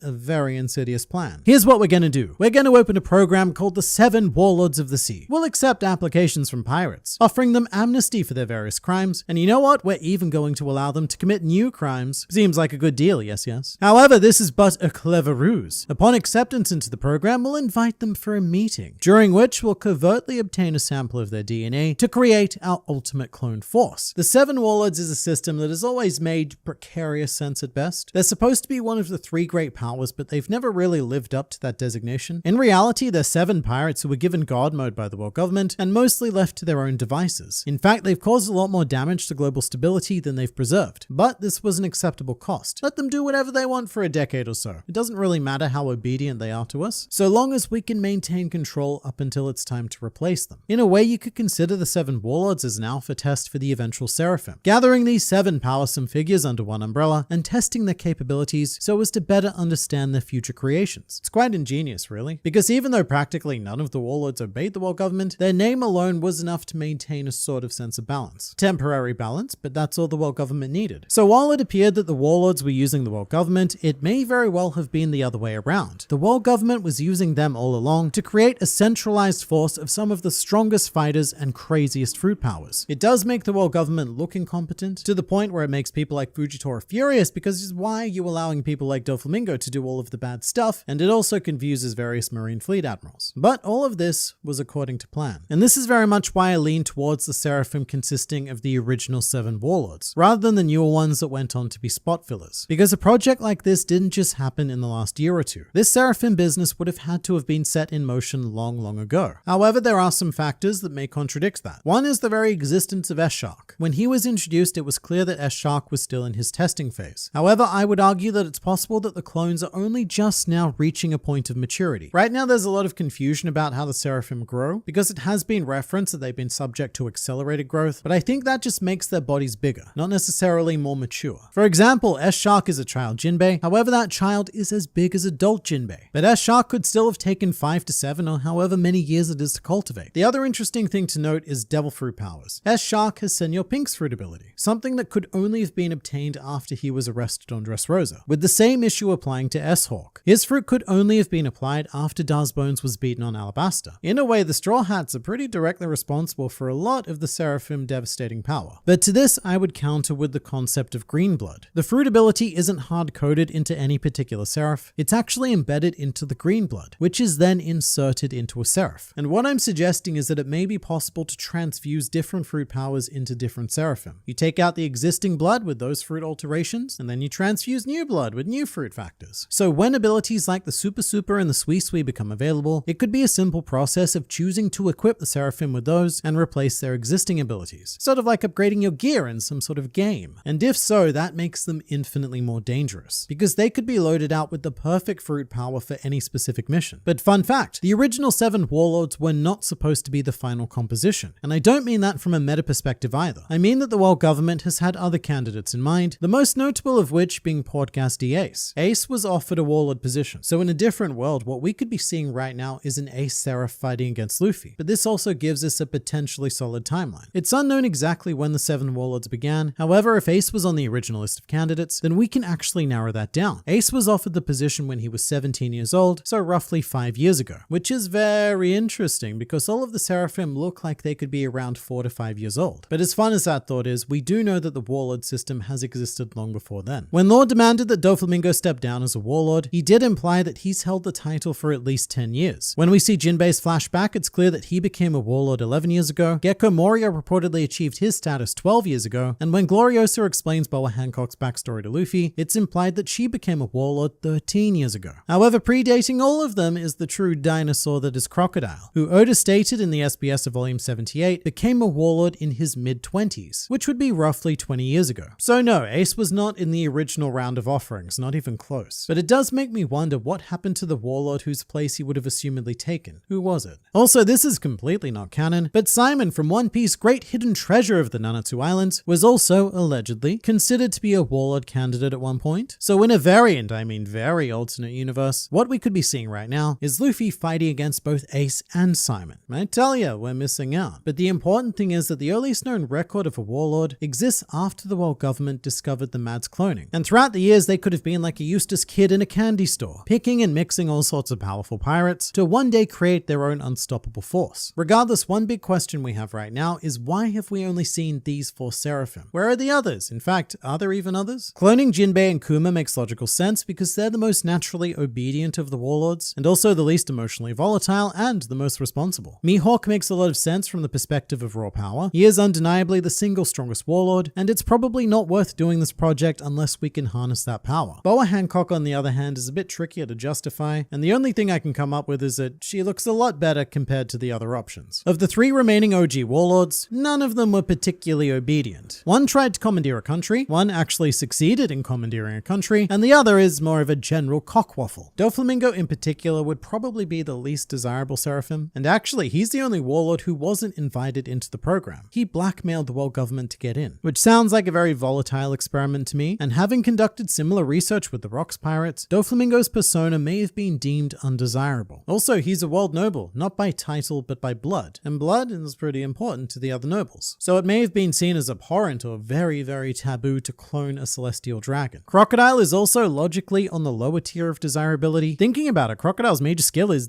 well, it's thinking. Intelligence that would be completely wasted on a mindless clone. Plus, his Logia Devil Fruit is currently incompatible with the abilities of Vegapunk to bring into reality. So what would you actually have with a theoretical S Crocodile? You pretty much just end up with a standard out-of-the-box Lunarian, because you can't replicate either of Crocodile's special skills. Meanwhile, Moria is just undesirable in general. He was beaten by Jinbei in a single punch at the Paramount War, so I can certainly see why S Shark was prioritized over a potential S Bat project. Add Moria's above average disobedience on top of that, and he is certainly lower on the list. Also, here's a wacky coincidence. The only 3 Seraphim we haven't seen also happen to be the Warlords who were all beaten by Luffy. Now, I'm not saying that the world government is salty or anything, refusing to greenlight projects featuring candidates who were beaten up by a rubber boy, but I do think that there is a narrative argument to be made. That argument being that as characters, we've already explored all of them. So it's much more interesting to clone the ones who are still quite mysterious. Because even though it's not actually them, it still kind of is them, and you can explore their characters through the leftover quirks in the clones. A good example of this is Zoro's first encounter with S-Hawk. This actually gives us some insight into Mihawk himself, because despite being a cyborg clone, Zoro Zoro accuses S-Hawk of having more humanity than Mihawk. And with well-established characters like Jinbei and Hancock, we get to see a new side of them by flipping them into antagonists. You wouldn't really get that with Doflamingo, Crocodile, or Moria because they're already well-explored antagonists. With that said, there could certainly be more, particularly since the Seraphim namesake comes from a series of 7 angels, which is a bit of a magical number with the 7 warlords. Well, sort of. I mean, it was. Originally, there were 7, but there have been a total of 11, although post-time skip, there have usually been about 5, given how quickly Law and Doflamingo fell out. So it gets confusing, just like the number of final seasons of Attack on Titan. So no wonder the world government canned the program. And actually, even if these are the only 4 Seraphim, that's still a pretty good trade, because the world government only had 5 warlords left, so I still think they made a profit there. Speaking of profit, that is the most likely reason why there aren't more Seraphim, because of funding. Before all of the traitor, kill murdery stuff, that's how you kill murder apparently. But before all of that, the running theme of Egghead Island was needing money, which begs the question, how much does a Seraphim cost? Currently, our only indicator of expense is Lilith's line, "Do you have any idea how much a single Seraphim costs? I ought to twist your heads off." To be fair, Lilith, as literal evil, would probably twist someone's head off for a cabbage. A convenient economic metric we do have, as cabbages in the One Piece world carry an approximate value of 150 berries. So with that, we can deduce that a Seraphim costs at least 150 berries. But let's go a bit deeper. What's the most expensive object in the One Piece world? Currently, that is identified as the Oppi Oppi no Mi, which was put on the market for 5 billion berries, which is about $38 million US.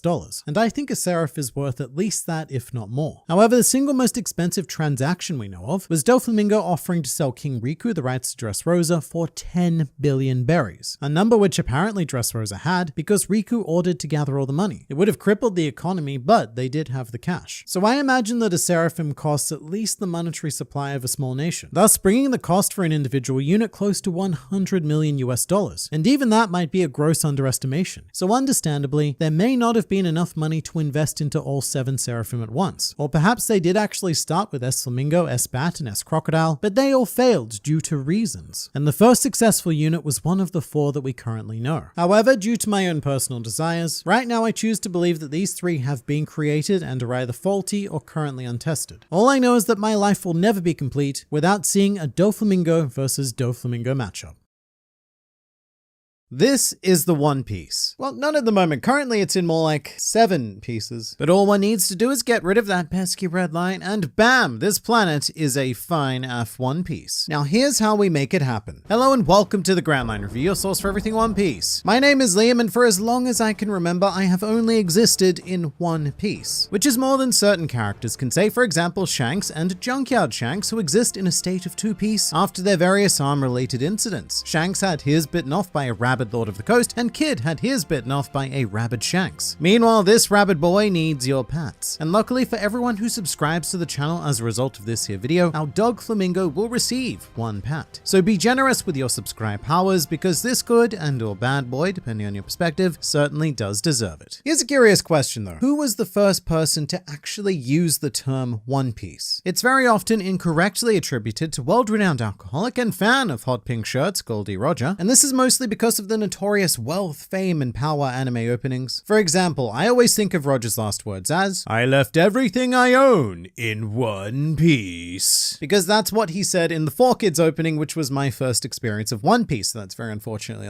seared into my mind brain. But it wasn't actually Roger who gave the treasure this name. In fact, in chapter 968, a soon-to-be delicious pot of Odin revealed that the world at large referred to everything Roger had gained as the One Piece. So in conclusion, we don't know exactly who it was, but it could have been another one of those situations where Big News Burb had a bit of a hand, or I suppose more accurately a wing, in constructing this One Piece narrative. You know, I just realized that Morgans has both hands and wings, which might explain a lot about why he can't fly. That and, you know, a bit too much junk in the old bird trunk. But however this came about, the One Piece is not a name given to the treasure by Roger. And I've always thought that the name One Piece itself is interesting. The idea of referring to all of the things that Roger gathered as one piece. It's just kind of counterintuitive intuitive, referring to many things as one thing just because those many things are near each other. At the same time, though, it is a perfectly Japanese thing to do, because even the term One Piece has multiple potential meanings in Japanese. Whilst the title of the treasure, One Piece, is some simple stolen English, within this series it's often accompanied by a Japanese translation, which is Hitotsunagi no Daihiho, which means many things. I mean, not literally. I should say it can mean one of three things. The first is super simple. Hitotsunagi is literally a translation of describing something in One Piece. Much like this devil fruit is in One Piece, this poneglyph is in One Piece, and this tombstone of Sabo that I had one of my artists make for reasons is also in One Piece. They're all objects in One Piece. And they're also all objects in One Piece in One Piece. However, the second potential reading of Hitotsunagi is much more interesting because it can be translated as the rope linking all men, a concept that is even embodied in the series logo, which is itself all linked by a single rope. And finally, we also have Hitotsunagi meaning one sea at peace, which I think is quite clever, using the homophone of peace and peace, but not through English. In essence, though, what we have on our triple layer pirate cake is a literal object, a link between all of the peoples, and a singular sea doing some peace. And to me, a planet seems like a great fit for all three of those. It is a literal spherical object composed of rock, water, and birds. And living on this rock is a link between all people, and once the red line is removed, those people will be even more linked, and our 7 fragmented sea pieces will become one big slab of water, ideally in some form of peace, which will also incidentally create both the All Blue and at least one very happy chef. Quick note about the red line now. It's weird. The red line is the only continent in the One Piece world, and it's a strip of rock that circumnavigates the One Piece world, kind of like a decorative sash on a Miss Universe contestant. And on this sash lives a gaggle of ugly spacemen ruled over by 5 comparatively more attractive older men. Emphasis on the word comparatively. However, prior to them, our world strip was populated by an ancient race of Lunarians, and before Marijois even existed, this was known as the Kingdom of Gods, which was a bit of a funky revelation, because prior to learning of Lunarians, it was quite a popular thought that the red line was artificially created by the world government using some sort of fruit-based power to split the planet up and make it easier to control. However, the red line does date back to more ancient times, potentially even all the way back to when pteranodons flooded the skies with their historically accurate hunting techniques. But also potentially not, because I do think that the red line is artificial regardless of when it was created. And it's because of the concept of All Blue, a quote, mythical sea that physically cannot exist with the red line in place. Someone made something for some reason. And for the past 1,000 years or so, we have been trying to tear it down. Now this dates back to the Void Century, to the time of a certain Joy Boy, the man who allegedly left the treasure at Laugh Tale, a treasure described by Kozuki Oden as quote, vast, which is a word that can apply to several things. For example, the length of One Piece as a series is vast. The surface area of rolling Logan's neck shoulders are vast, and of course the entire planet can be classified as almost as vast as those shoulders. But during the Void Century is also when the ancient weapons were made, which is another one of those odd things. Generally, weapons equal bad because they do bad things, but these weapons were made by the Great Kingdom, who, at least in theory, are kind of our good guys maybe. And why would our maybe good guys make devastating world-ending weapons? Well, to do exactly what they say on the box and end the world as we know it. The second part's important there. These ancient weapons are divided rather conveniently into a land, air, and sea type of deal. Pluton holds domain over land destruction, Poseidon reigns supreme with sea slaying, and assumedly Uranus covers all of our sky-shattering needs. Why do we need all three? Well, maybe it's because there's a certain structure that happens to be present in all three. The red line extends all the way to the bottom of the seafloor, as well as all the way to the not bottom, by which I mean upwards, potentially piercing the white and even white sea sitting at Sky Island altitudes. Basically, it is a structure too big for any one weapon to handle. 3, on the other hand, well, that sounds somewhat more reasonable. And speaking of reasons, here's Madame Shyarly. You may remember her as the half-sister of Arlong, whose name is Shyarly because she's a Shyark. But in addition to this, she is also the predictress of all things, quite correctly foreseeing grand events such as the Great Age of Pirates, Whitebeard's death, and probably even Bucky becoming an emperor, after which point Shyarly smashed her crystal ball from laughing far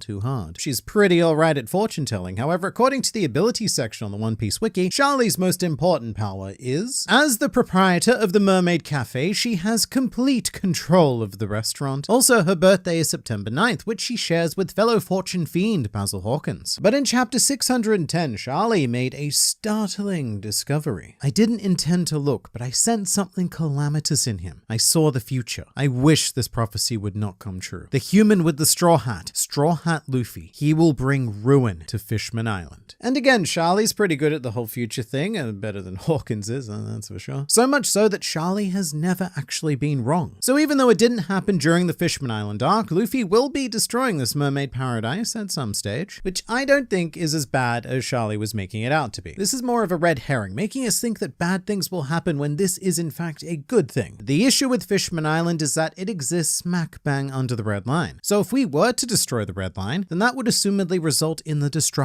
of Fishman Island as well. That's not really an issue though, because the whole arc of the Fishman race is, well, it's actually quite a literal arc. As eventually they're all just gonna hop aboard the Noah and go live up on the surface, just like Fish Queen insisted that they all wanted to do. And what Fish Queen wants, well, Fish Queen gets, except for life. She doesn't get that anymore. But also, this isn't the only convenient society in play here. The other location that would be destroyed by the red line ceasing to exist would be Marijois. However, we care even less about that than we do the prospect of mermaids being able to poop, because that is the stronghold of the bad dudes. So essentially, the only consequences of destroying the red line is the destruction of an island where no one wants to live, as well as the destruction of a city whose inhabitants no one wants to live. For everyone else, I would say it's a pretty sweet deal. And very much in keeping with Oda's themes of breaking down borders and opening up the world place. I should also note that after this traumatic prediction, Shyarly smashed her crystal ball, put on the future sight equivalent of a nicotine patch, and went cold turkey on this whole scrying into the future thing. She still smokes though, which to be fair is a pretty difficult thing to do underwater. It's kind of a talent really. But Shyarly's personal arc was about learning to trust Luffy rather than trusting her visions, which I think is questionable given that her visions have a 100% success rate, whilst Luffy is a man who once tried to 100% hydrate. And speaking of trusting in Luffy, why? Why would he even do any of the things that we've suggested here? The most endearing thing about our own personal Joy Boy is that he's not a big picture thinker. Sure, the destruction of the red line seems essential to us because we're invested in the world and the things. Luffy, however, is not. Luffy is invested in meat and friendship and Soga coin, on the advice of Usopp, who I should stress is not a financial advisor. And the only reason why Luffy bought so many Soga coin is because he was promised that it would take him to the moon, which is conveniently the one place where you would realize what the One Piece is. My biggest hope for the series is that the crew does eventually travel to the moon, or perhaps many moons because there are many. Perhaps even Laugh Tale is a moon and there's just a sign pointing to the One Piece planet saying this is the One Piece, lol, which tells us exactly what we need to do. Destroy the red line to create One Piece.